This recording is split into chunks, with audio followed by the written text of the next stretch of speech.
Hello YouTuber समूहते चले मैं रश्मि मोर channel Rashmi's kitchen and व्लगर तरफर पर सकलोके स्वागतम जनाइছো। आज এটা নতুন ৰেচিপি লৈ আপোনালোকৰ মাজত উপস্থিত হৈছোহি। আজি মই আপোনালোকৰ বাবে লৈ আহিছো ষ্টিম এগৰ এটা সুন্দৰ ৰেচিপি।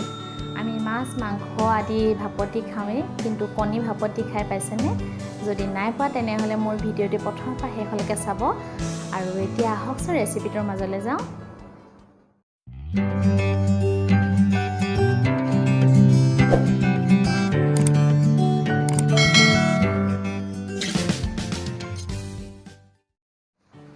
আৰু ষ্টিম এগৰ কাৰণে প্ৰয়োজনীয় সামগ্ৰীসমূহ হ'ল মই কণী 4টা লৈছোঁ। আপোনালোকৰ নিজৰ ইচ্ছা অনুসৰি ল'ব। এইকেইটা কণী মই বইল কৰি লৈছোঁ। মিহিমিহিকৈ কাটি লৈছোঁ পিঁয়াজ এটা, আলু পাতলকৈ অলপ কাটি লৈছোঁ, দীঘলীয়া সাইজৰ এটা, সৰু চাই আলু এটা লৈছোঁ, আৰু নহৰু 6-7 ফুটামান এনেদৰে মিহিমিহিকৈ কাটি লৈছোঁ, আদা এডোখৰ এনেদৰে মিহিমিহিকৈ কাটি লৈছোঁ, শুকান জলকীয়া 2টা লৈছোঁ, বিলাহী এটা, আৰু কেঁচা জলকীয়া আপোনালোকৰ নিজৰ ইচ্ছা অনুসৰি ল'ব। মই 3টা লৈছোঁ। আৰু ইয়াতে লৈছোঁ মই জালুক কেইটামান, আৰু আজি মই এয়া লৈছোঁ খৰিচা দি পেলাই ষ্টিম এগ খাম।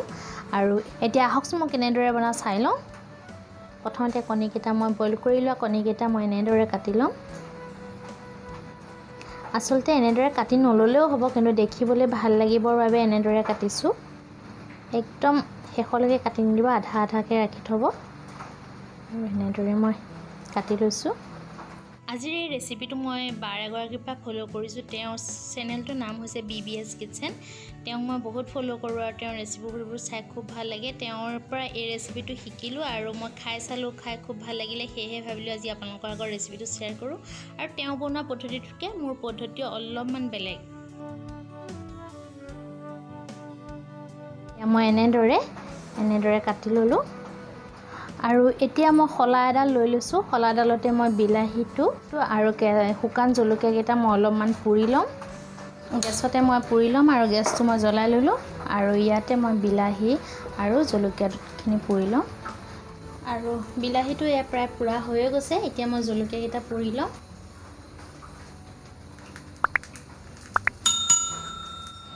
আৰু এয়া বিলাহী আৰু শুকান জলকীয়া মোৰ পুৰি হৈ গ'ল। খুন্দনা এটা লৈ ল'ম। ইয়াতে মই এয়া শুকান জলকীয়া আৰু এয়া মই বিলাহীটো এনেদৰে দি দিম। অকণমান বেছি ক'লা হৈ থাকিলে এৰুৱাই ল'ব, কিন্তু পুৰা বস্তু এনেদৰে অকণমান থাকিলেহে ভাল লাগে। আৰু এইটো মই দি ল'লোঁ। আৰু এতিয়া অকণমান খুন্দি ল'ম।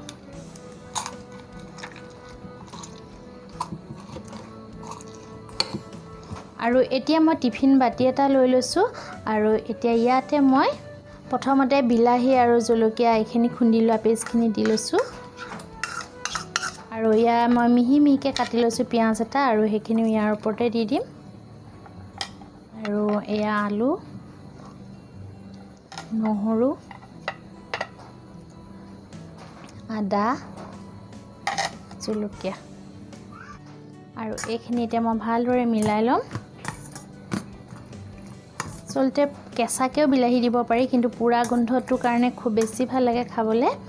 আৰু ইয়াতে মই সোৱাদ অনুসৰি নিমখ দি ল'ম। সোৱাদ অনুসৰি দিব।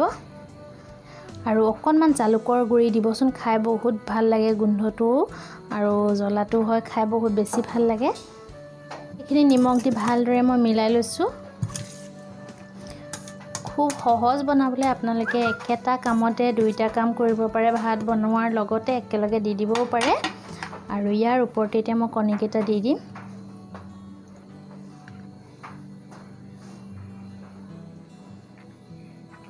আৰু কণীকেইটা দি পেলাই আপোনালোকে নেমু দিব পাৰে। নেমুৰ সলনি মই খৰিচা টেঙা দিছোঁ।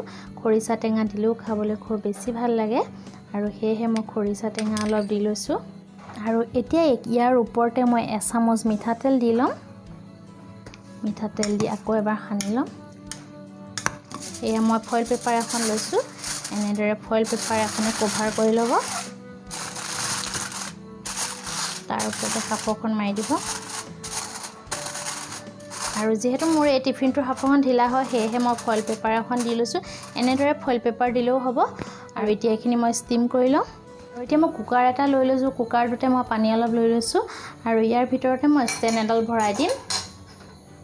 আৰু ষ্টেণ্ডডাল ভৰাই দি পেলাই এতিয়া মই লাহেকৈ এই বাটিটো এনেদৰে ভৰাই দিম আৰু আজি মই ইয়াত পানী দি পেলাইহে দিছোঁ আপোনালোকে ভাত বনাওঁতে ভাতৰ পানী যেতিয়া দিব পানীৰ ওপৰতে এনেদৰে টিফিনটো দি পেলাইও বনাব পাৰিব তেতিয়া একেটা কামতে দুটা কাম হৈ যায় আৰু যেহেতু মোৰ ভাত বনোৱা অলৰেডি হৈয়ে গ'ল আৰু মই আজি আপোনালোকক ৰেচিপিটো দেখুৱাবৰ কাৰণেহে এনেদৰে কৰিছোঁ আৰু আপোনালোকৰ যদি কেতিয়াবা টাইমৰ অভাৱ হয় তেতিয়াহ'লে এনেদৰে বনাই খাই চাবচোন আৰু এতিয়া মই দুটা চিটি মৰাৰ লগে লগে অফ কৰি দিম আৰু এয়া মোৰ দুটা চিটি মাৰিলে আৰু এতিয়া মই অফ কৰি দিম আৰু এইখিনি চাওক মোৰ বনাই হৈ গ'ল এতিয়া মই কুকাৰটো খুলি দেখুৱাই দিম আৰু গৰম হৈ আছে খুব সাৱধানে উলিয়াব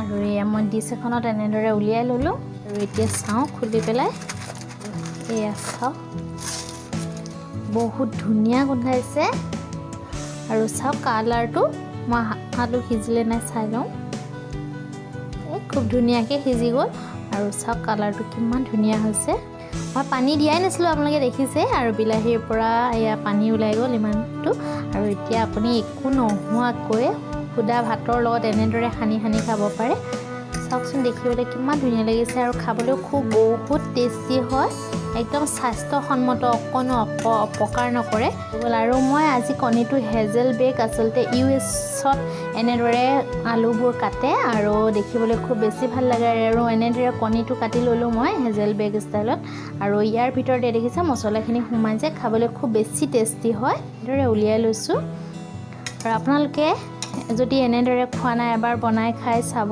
খুব বেছি ভাল পাব খাবলৈ আৰু এইখিনি মোৰ ধুনীয়াকৈ হৈ গ'ল ৰেডি এতিয়া গৰমে গৰমে ভাতৰ লগত পৰিৱেশন কৰক আৰু আজিৰ ৰেচিপিটো চাই কেনেকুৱা পালে শেষত মোক কমেণ্ট কৰি জনাবলৈ নাপাহৰিব কিন্তু দেই আৰু ভিডিঅ'টি শেষলৈকে চাই থকাৰ বাবে সকলোলৈকে বহুত বহুত ধন্যবাদ পুনৰ আন এটা ৰেচিপি লৈ আকৌ আপোনালোকৰ মাজত উপস্থিত আমি আজিলৈ বিদায় লৈছোঁ ধন্যবাদ